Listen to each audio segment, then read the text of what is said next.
Hey everybody, welcome back to the Winner's Circle. I'm Derek. And I'm Cody. And we're here with the man, the legend, Todd Bridges, Big Brother celebrity. Just fresh off the show. Todd, what's up, brother? How you doing? I'm doing good, thank you. Really good. Good, man. Good. Well, first off, Cody, I know what you were about to say before we started recording. You can see it in the background. We can't miss it. We have to address it. I have to address this. I have what, my Eagles? Yeah, man. Like, come on, I'm a Giants fan, and you're a who? A who? Don't even. I went what? to school. So I went to school in Philly. I went to Temple University. So I've had to deal with Eagles fans, and like, I couldn't even say I was a Giants fan because out of fear of like, yo, I'm gonna get jumped if I walk outside. Yeah, you don't want to say you're a Giants fan. You don't want to say that. Hey, who's got it worse? Games. Who's got it worse? The Eagles took a Super Bowl from me. Patriots, right here, Rhode Island. I'm so sorry that we did it. And we should have took another one from you, but it was McNabb's fault. Well, we'd have won that. That's right. The McNabb Super Bowl. One was enough. I can't let it. McNabb went. I don't know what he was doing, but he obviously didn't make it. So. If Tom Brady just had some hands and caught that ball, we wouldn't be talking. But anyways, I digress. Cody, you want to hit him with the first question? Yeah, first question, Todd. Just kind of blanket. You know, you went on the show. What were your expectations, and were they met, or how did they change now that you've come out? Oh, let me tell you, man. Being on that show, it was completely different than what I expected, for sure. I never expected it to be that hard. You know what I mean? It was hard, man. I never expected that because you lose all communication. You can't do anything. You're just I mean, I missed the Super Bowl, for God's sakes. You know how bad that was? It was a good game, Terrible. too. I know. I heard it was, but I saw a little bit on the YouTube when I got home, but that was about it. Now, man, listen, it's different in there, and I tell people when I went in there, we were in there for almost 100 days. And, oh, wow. Damn. Yeah, we were in there for almost 100 days because we also had to do it was 102 if you counted our sequester with the hotel. Gotcha. And I was losing my mind. I was an undercover cop before I went on there, and I was used to like doing things, you know, for long periods of time. But about day 40, man, I was crying like a little girl. I couldn't keep it together. I wanted to get out of there, believe me. I was glad that I lost, that I didn't win, because another 2 days, I don't think I could have done it. No, and I mean, not only that, you forget that you're being recorded. 24/7, which is I never forgot. Well, some people did, which is some people definitely did. Which is what my second question for you is, because you know you go in there and as a jury member, even you were always a straight dude. You always told it how it was. I love that about you, and I felt like he's gonna vote for who's the better player. But you were very honest with Miesha and Todrick at the jury vote, where you said, "Listen, man, game's one thing. You know, this is another. And after seeing what I saw, I hope you grow from this." What did you see from Todrick? Obviously, you didn't vote for him. Well, what did you see that really said, "Hey, listen, man, I can't vote for someone who's talking like that"? Well, it was actually both of them. Even Miesha was talking shit about me. You know, so I was just disappointed in the things they had to say. It's like when you're gone, there's no reason to say anything. The person's gone. Why even talk any trash about him?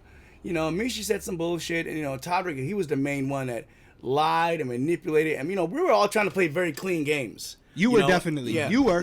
Yeah. And when we found out, you know, when I came out and saw that stuff on there, I think I was more embarrassed for him, but at the same time, I was pissed. You know, like at the end of it, I couldn't even shake his hand.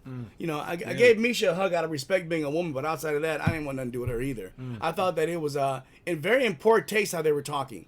You know, people have careers and they have lives. You don't need to talk that way about them. Because there's plenty of things I could have said about both of them, but I didn't say it, you know? Yeah. I was surprised because like the way you were in the house, you did not hold back. You were like, "Listen, man, this is who I am. Love me or hate me, that's who it is." And I was like, when Todd gets up there, he's going to have something prepared where it's going to be surgical. And it was going to be surgical. And you kept it clean, and I was like, you know what? He probably played it in his head and was like, I can't do this. I can't do this.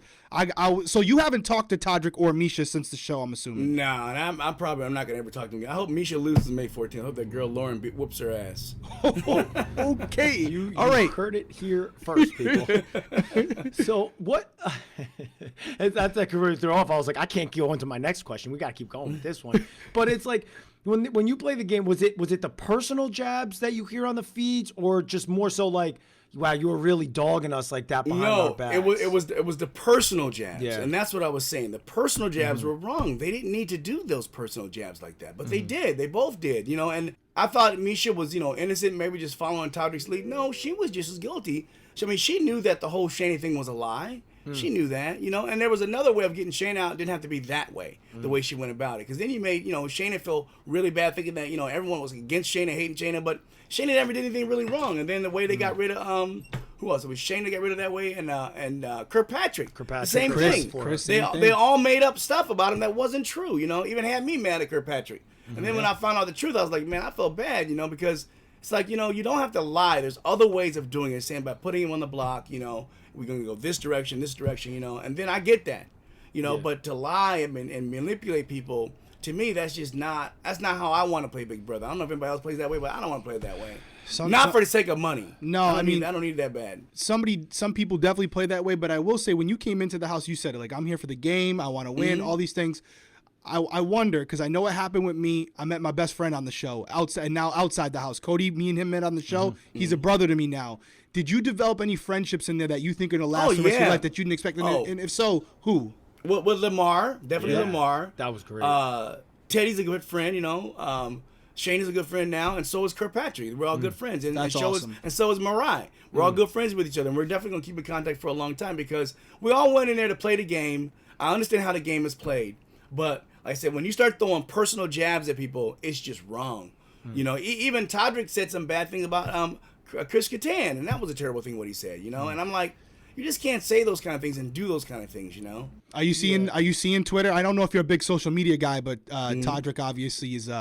Oh yeah, he's having a tough go of it. I'm sure your PR people and stuff told you too. It's not been. It's not been pleasant. It's not been pleasant for me. And I'm sorry that it's happening, but you need to learn to mind your mouth and learn what to say. And not be so cruel to people. It's wrong to be cruel to people. It's just not. It's not a good thing. Yeah, it's a tough. And I've never been that way. That's why I can't do that. I don't need money that bad where I gotta win by being evil and mean to people and cruel. I can't win that way. I wouldn't be happy with the money. Yeah, I mean that was the biggest thing with me and him, and that's why we're so tight. At the end of the game, it was either cut Derek, who I wouldn't have been in that situation without, or take the easy person for the money and then lose a friend that now obviously him and I are family. Yeah, see, so that's how you learn. That's how you go through it. Yeah, and the thing is, like, at the end of the day, no matter how much money you make, you still got to live with yourself. You know what I mean? And if you're gonna be a horrible person and talk all that trash about people, then good luck living with yourself because you're gonna see it and people are gonna look at you differently. And I'm sure that's happening a lot. People looking at both of them differently. So that's on them. They got to deal with that. I don't. I'm good. So.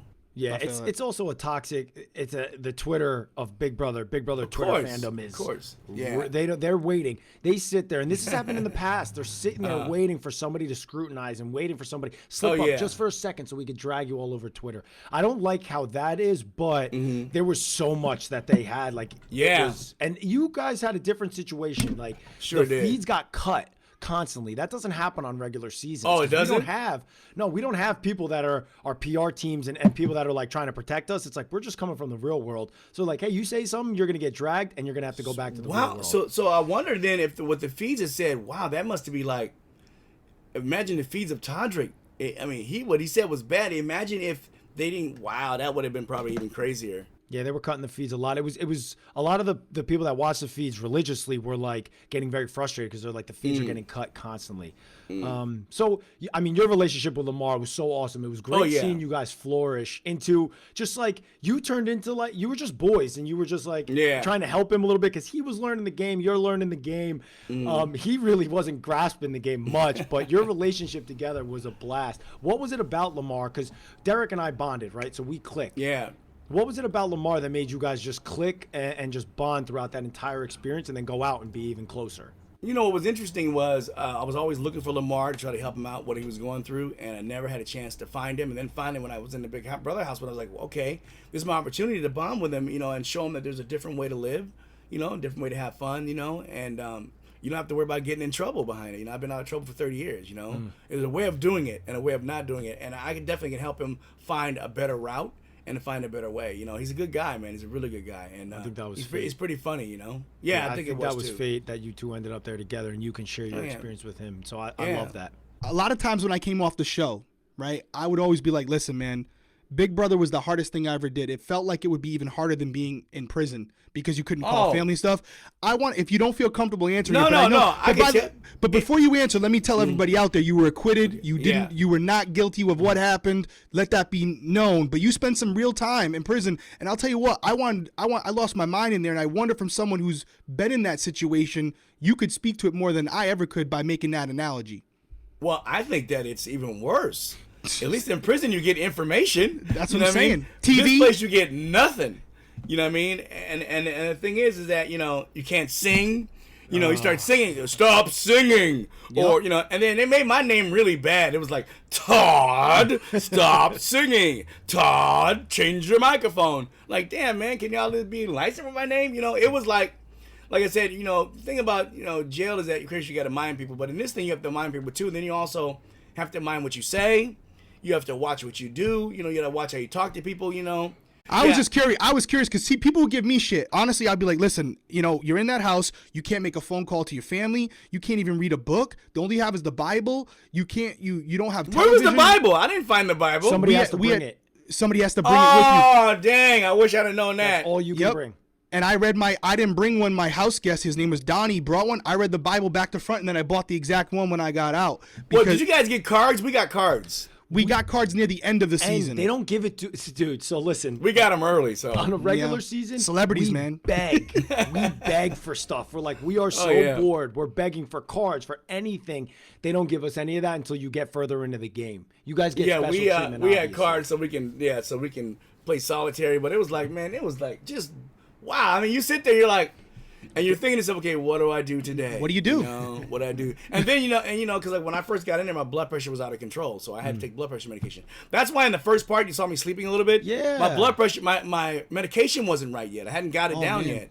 So I would take it and all of a sudden I would go to sleep, because I get tired. But I also wasn't sleeping all the time. I was listening to everybody. And I was seeing where people were. Right. Like I was sleeping in rooms and they started talking. I'm listening to everything they say. I'm like, these fucking idiots think I'm asleep. You know what I mean? I'm not asleep. I'm listening to what you're saying. So wait a minute. I got to backtrack for a second because I was one that said that. I was saying it to Derek on our finale recap. I said, Todd was somebody I wish, like, he seemed like he woke up on the back half of the season. And I was like, I felt like he could have won comps and actually made a difference if he didn't take so long to kind of get into it. But now you explain, like, that's what we don't know on the outside. We don't understand that. You're taking this medication that's kind of knocking you out until your body adjusts, and all of a sudden you're like, bro, I'm ready to rock. I'm ready to and then I was adjusted, and I started going, and I started winning things, You got that veto dub. I saw that. That was impressive comp. I mean, hey, who knows I got superior taste buds? Who knew that one? I mean, well, you won a couple vetoes, though, didn't you? Yeah, I think I won two. But I could have won the last HOH, but I'll tell you something. It wouldn't matter. Because if I'd have won last HOH, if I put both of them up, Miesha wins the veto. Guess who has the only vote? Miesha. Yeah. So exactly. Todrick wouldn't have went nowhere anyway. Nah, you were. So it would have been the same thing. Yeah, it was kind of checkmate at that point. Yeah. That said, personal aside, we have they did play a good game. They maybe we don't. What game? What game did they play last? The last game that they played was like a question and answer game, like A, B, or C. It's like, hey, Damn, I could have got that one. Yeah, it was like, I won how many? It was like the house guests with recordings, and they were like, I won this many HOHs, I won this many vetoes, and I would have known. I would have known that. Okay, but here's the thing. I'm not saying they played a very good game. They definitely did. The problem was, it was just the after bullshit they were doing that I didn't like. Unnecessary, excessive. Yeah, it's excessive and unnecessary. You don't need to talk shit about somebody who's not in the house anymore. He's gone. You've got that out the house. You've won. It'd have been like me, coming on a podcast and just start railing both of them. I'm not going to do that, Right. I mean, like I said, the only thing I hope is that she gets beat up. That's okay. That's her sport. I was going to say, that's bro, her sport. That's her sport. You did come in pretty hot, so I was like, hope she gets, I hope Lauren just tears her up. Be like, sorry. Front row of the UFC fight, Todd Bridges in the front row. Yeah, I'll be like, go Lauren, go Lauren. Lauren, oh my God. Cody, you have anything else I want to? We appreciate it. It was good, right? Yeah, this was great. I mean, the last one was what would you do differently, but what would I do differently? Oh, I can tell you what I do. Okay. What I do differently is I would have voted them out long ago. I would have got people against them and voted them out way. We should have took them out in Carson's HOH. What we should have done. Let me adjust. Not like this season. So like you're going in clean slate new season. How would you play the game differently? I would have teamed up. I would have teamed up with Carson and not Miesha and not Miesha. Miesha, the thing about because I thought one thing, but they were doing one thing. And I understand it's a game. You're trying to get people out. I understand that. And then by the time I came back, I became really strong. So of course they had to get rid of me. But I let too many people, go out, and I helped them by voting people out. I should have kept Carson in. I should have made a deal with Carson right away. That's what I should have done. After after, whatever deal I had with Miesha, kept that, but then right when the point where they wanted to vote Carson out on my HOH, I should not have put him up. I mean, I should have said, nah, and put both of them up. If we could have got Todrick off, it becomes a whole different game. Yeah. Then it's a different game. Oh, yeah. It's not the Oh, same yeah, game. they had the alliance. Yeah, and once that's gone, then it's anybody's free rider. At that point, Yeah. Instead of this being Miesha and Todrick, that was it. They did their job, they did it well, but like I said, Yep. but the unnecessary stuff is what I'm pissed about. Is the unnecessary stuff they didn't need to say. Yeah. No, Yeah, we're with you. No, listen. That happens. Go ahead, Cody. That happens on previous seasons too of regular. Like people go to jury, they don't get to see the feeds, but jury members start talking. They're like, they were saying this about you, they were saying this about me, and it's like I'm not voting for that person at the end. I don't know who they're sitting next to. But overall, actually, Todrick did play a better game. But I'm not going to give money to an asshole. I'm just not going to do that. Not somebody who's acting like that. I can't That's the thing about the vote. At the end of the day, there is a part of Big Brother. Anyone who's played, like, you're new to Big Brother the World, but we always say it. Jury management is a huge part of this game. It's not only what you do, it's how you make people feel. Yeah. And ultimately, that jury has to feel like you deserve the win and you did it in the way that they would respect. And he didn't do that. I think if I went up against both of them, I would have won. I think they'd have picked me over them. I agree. Based on social media, I think you would have too. Yeah, definitely. I think you would have too. Yeah. Todd, listen, we appreciate you coming on the Winner's Circle. It means a lot. We know you're a busy man, but we appreciate it. Welcome to the Big Brother family because it's a small community. Appreciate it. We appreciate you having you on. We'll talk to you soon. Take care, brother. Talk to you soon. Take care.